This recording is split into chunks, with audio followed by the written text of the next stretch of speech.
Hello everyone, welcome to Shri Ram's IAS YouTube platform. This is your mentor Aarzoo Kakkar और इस session में will be covering the important articles of today.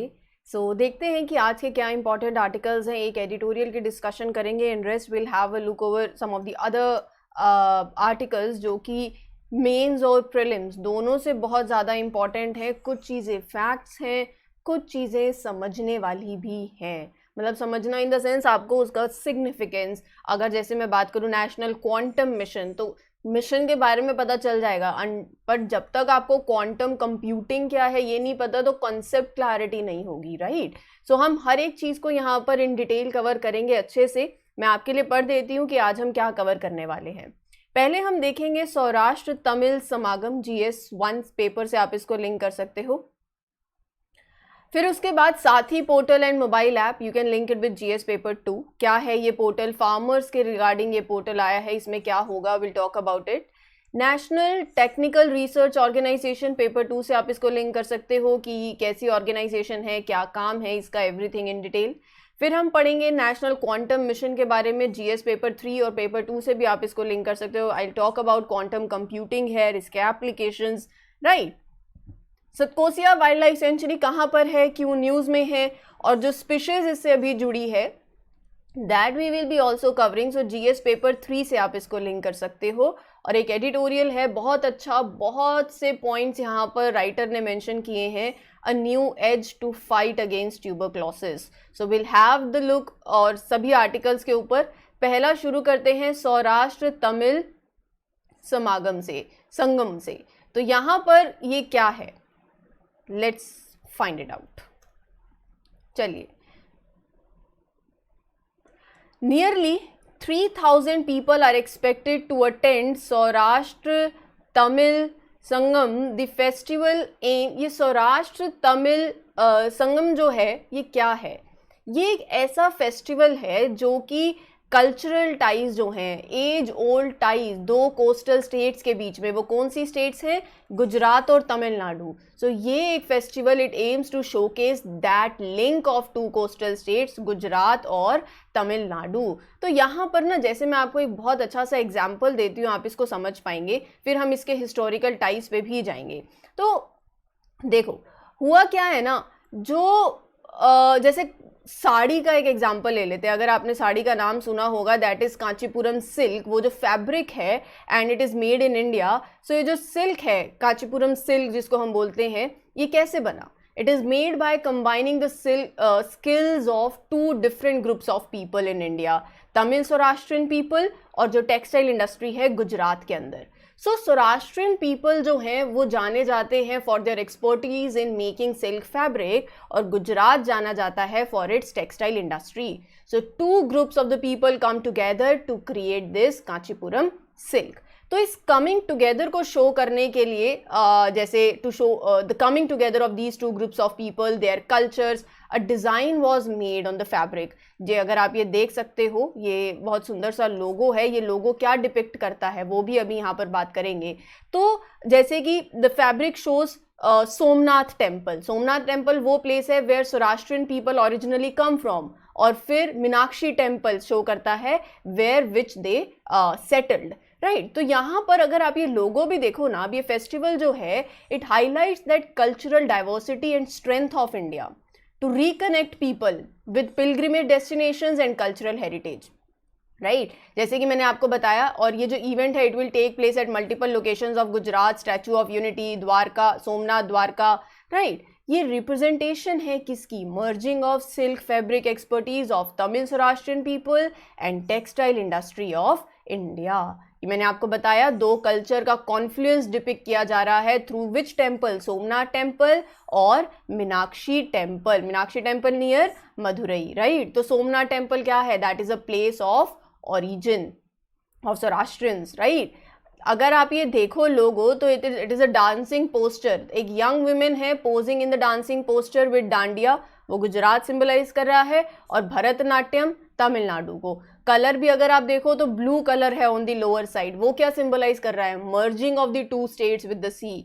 तो ये एक message है ऑफ एक भारत श्रेष्ठ भारत, ठीक है। चीजें हुई क्लियर अब कि ये क्या है, सो इसीलिए हमने इसको डिस्कस किया. एंड दिस फेस्टिवल जो है it aims to showcase this old cultural link ties between these two coastal states of Gujarat and Tamil Nadu.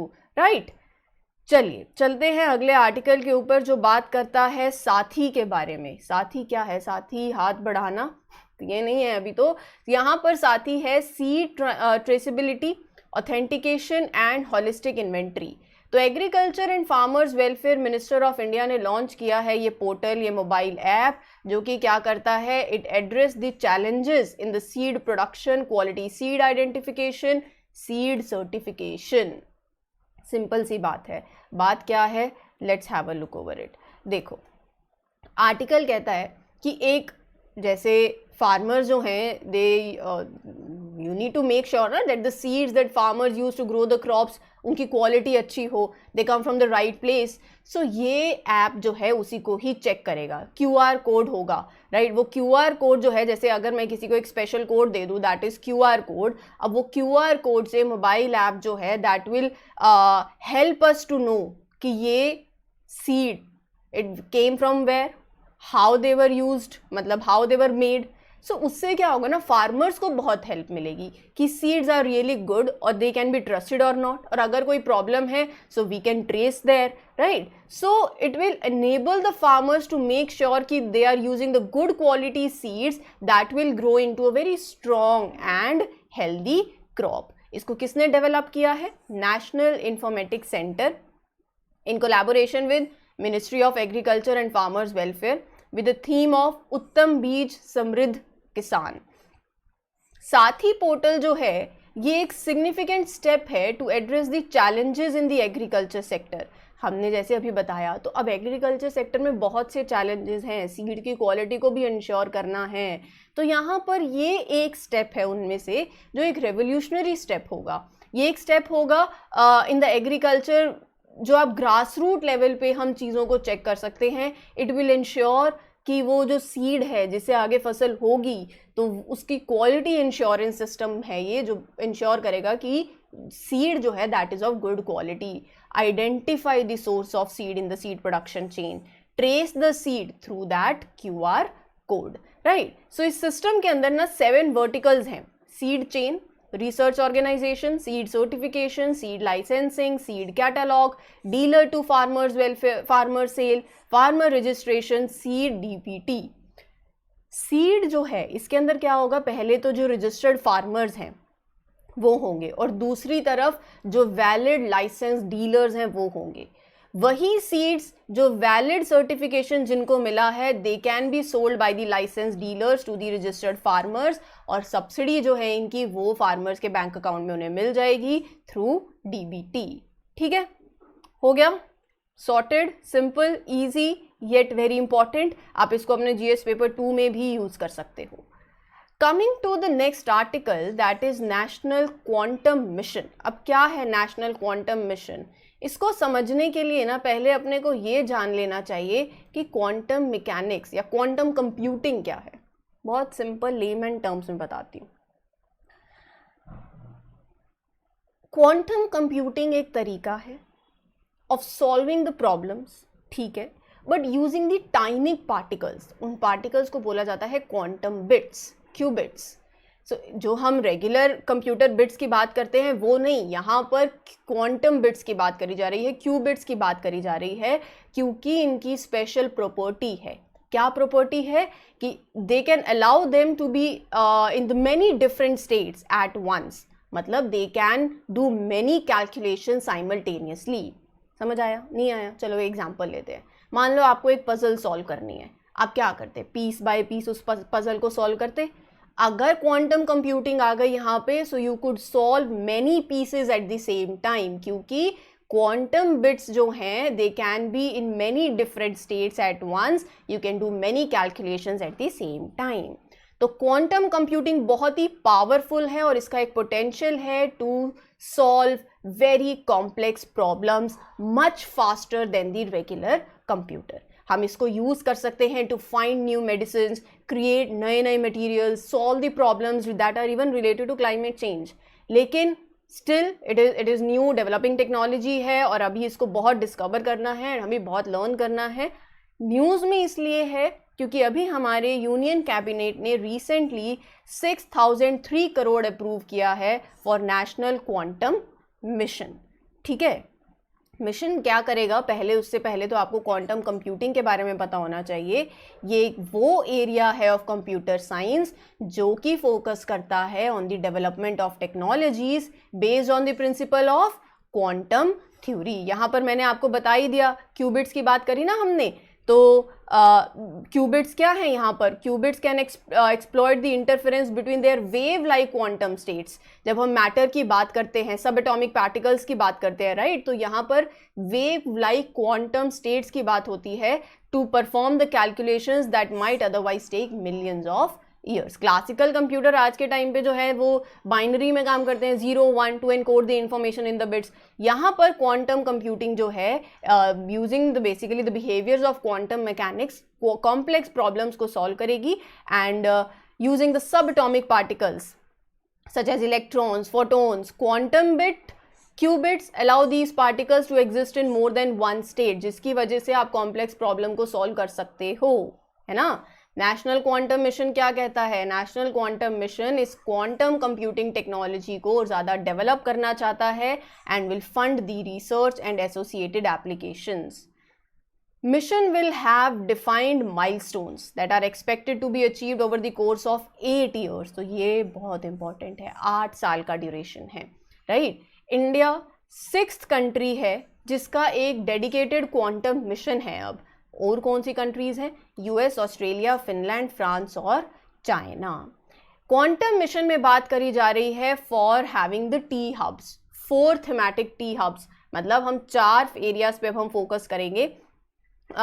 ये T hubs quantum computing, communication, sensing and meteorology, materials and devices. It will be established in India's leading academic and national and research and development institutes. So basically simple सी बात यही है कि हम लोग ना जो ये टी हब्स की बात कर रहे हैं, ये सिंपल सी बात है कि हम टी हब्स जो हैं वो इन 4 एरियाज पे काम करने वाले हैं। That is it, as simple as that. ठीक है, ऑब्जेक्टिव्स क्या हैं, क्यूबिट्स के बारे में पता चल गया, मैंने कुछ आपको आइडिया भी दिया, तो यहाँ से you can easily have the objective.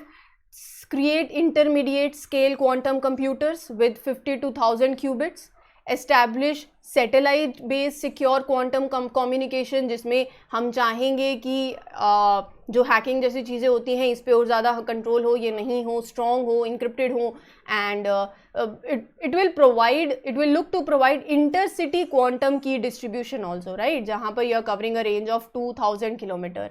Advance atomic technology का हेल्प करते हुए आप कम्युनिकेशन, नेविगेशन, ये जो है this technology help to advance atomic technology with high sensitive magnetometers and precision atomic clocks, जो कि सर्व करती हैं communication, navigation और टाइमिंग को। Designing and synthesising the quantum materials, ये ऑब्जेक्टिव है क्वांटम मिशन के, including supercomputer. So all these are the objectives of this particular quantum mission.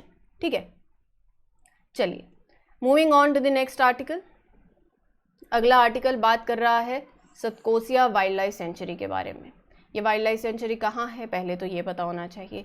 दूसरी बात, हम क्यों बात कर रहे हैं, हम बात कर रहे हैं यहाँ पर इतनी हीट जो हो चुकी है उसके चलते एक गुड न्यूज़ है कि Satkosia wildlife sanctuary where the breeding of Indian skimmers have been recorded for the first time. कहाँ पर है ये, यहाँ पर है ये, उड़ीसा चलते हैं। It is a popular wildlife destination located in the state of Orissa.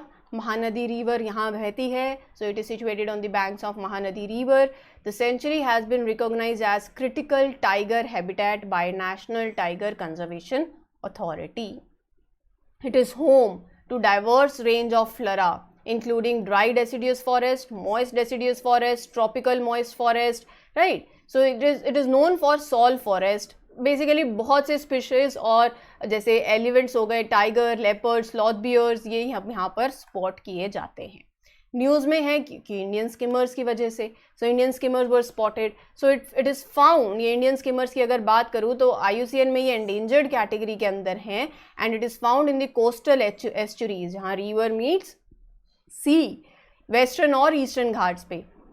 Height थोड़ी छोटी होती है, so it occurs primarily on the larger sandy low land rivers around the lakes and adjacent marches.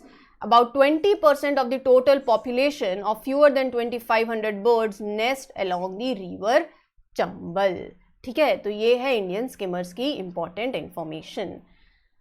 Moving on, बात कर लेते हैं थोड़ा, central government ने appointed the former special protection group chief as the chairman of National Technical Research Organization. तो central government recently appointed the former SPG chief, Special Protection Group chief, as the chairman of National Technical Research Organization.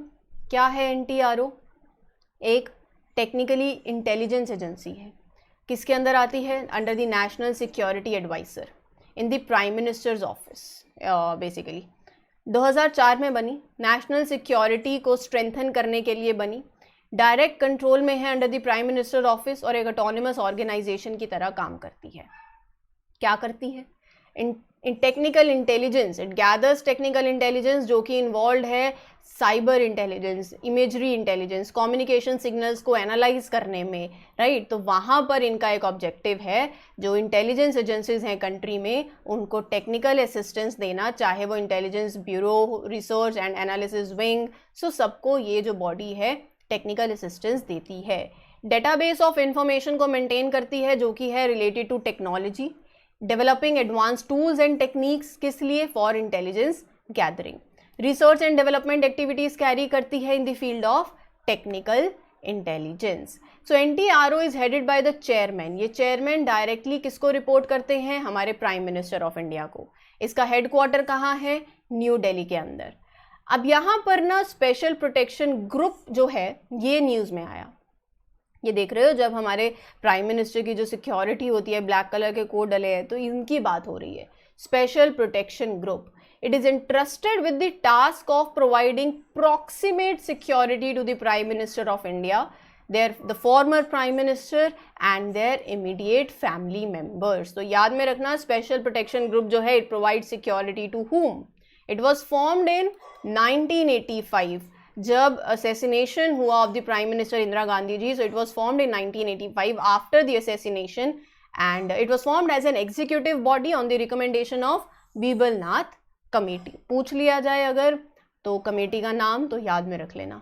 फिर एक statutory body बन गई है under the special protection group act 1988, और it is governed bye cabinet secretariat of India, and जो SPG chief हैं is the officer of the rank inspector general. तो ये है स्पेशल प्रोटेक्शन ग्रुप की इंफॉर्मेशन। बहुत ही अच्छा, बहुत ही इंपॉर्टेंट आर्टिकल है जिसको अब हम कवर करेंगे, and let's have a look कि बेसिकली क्या बात हुई उस आर्टिकल के अंदर। आर्टिकल बात करा ट्यूबरक्लोसिस के बारे में, TB के बारे में। बहुत अच्छे पॉइंट्स राइटर ने यहाँ मेंशन किए हैं that you can use in your mains examination.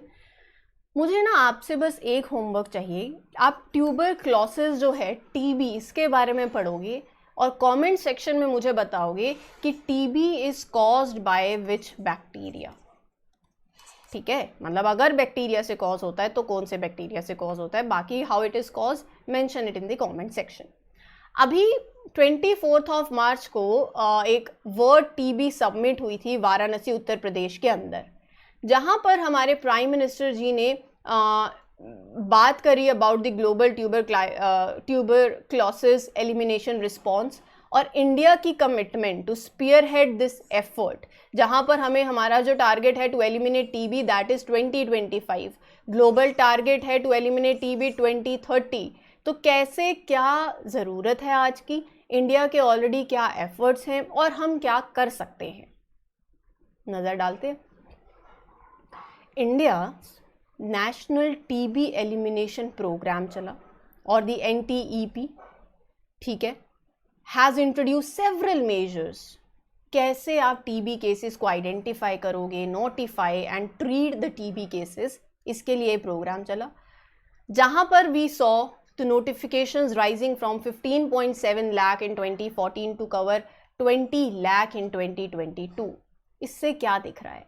इससे ये दिख रहा है कि प्रोग्राम एक्सपेंडेड द रीच और हमने डिटेक्शन मेजर्स जो हैं उसमें इंप्रूवमेंट करी है। At least we are able to, पहले तो बीमारी डिटेक्ट करना बहुत मुश्किल होता है, पता ही नहीं होता, लोगों को अवेयरनेस नहीं होती। हाँ, हमने डिटेक्शन मेजर्स इंप्रूव किए हैं।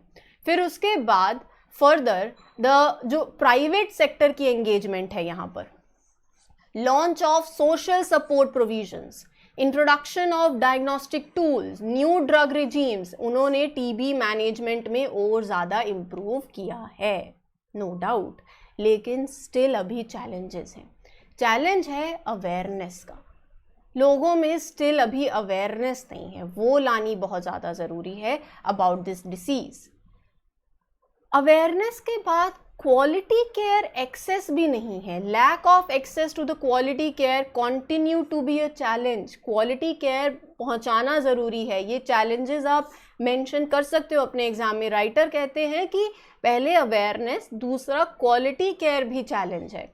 Recent National TB Prevalence Survey found that 64% of the people with infectious TB did not seek care.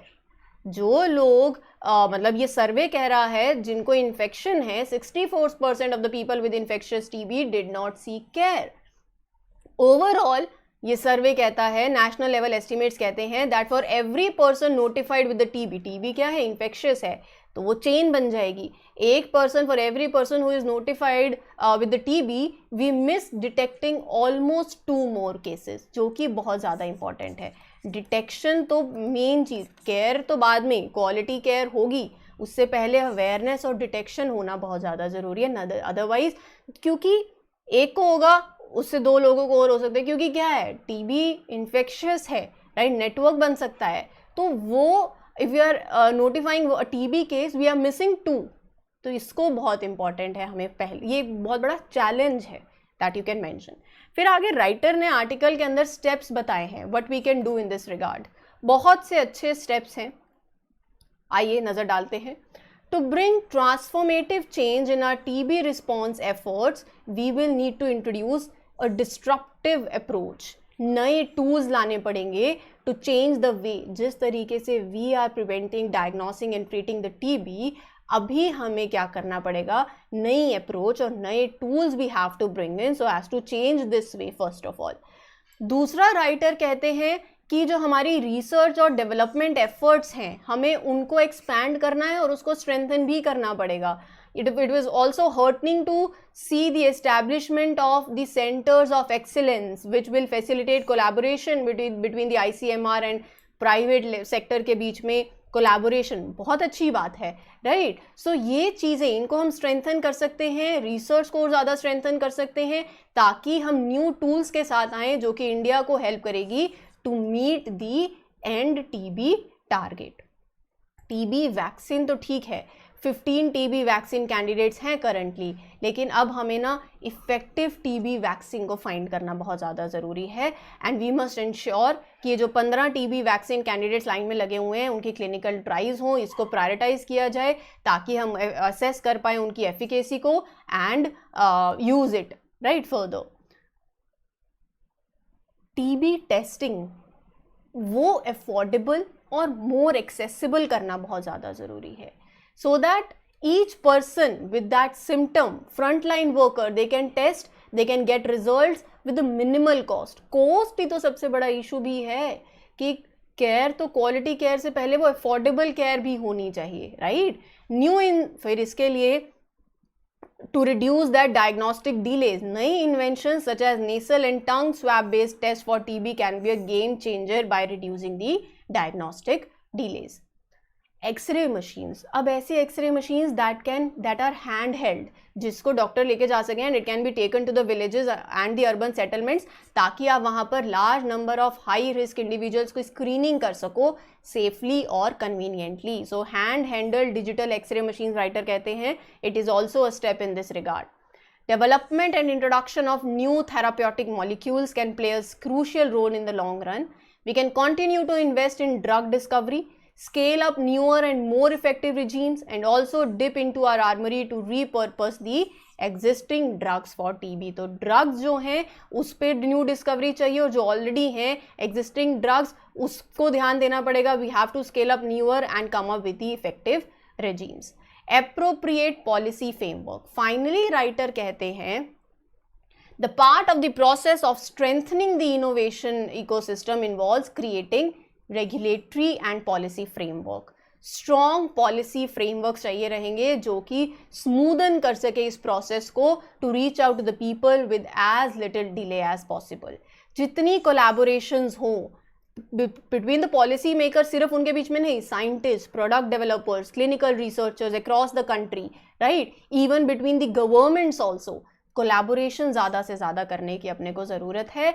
And harmonization of standards and regulatory process between the countries, ये भी एक अच्छा पॉइंट है. ठीक है, तो यहाँ पर राइटर कहते हैं कि अभी इंडिया के पास G20 की प्रेसिडेंसी है. India can take this opportunity to build global health architecture that creates equitable access for all. We need to create a strong platform that channelizes investment in research to bring a shift in every stage of TB. चाहे वो prevention हो, चाहे वो testing हो, चाहे वो treatment हो, हर एक फेज पे आपको क्या चाहिए, न्यू इंटरवेंशंस चाहिए.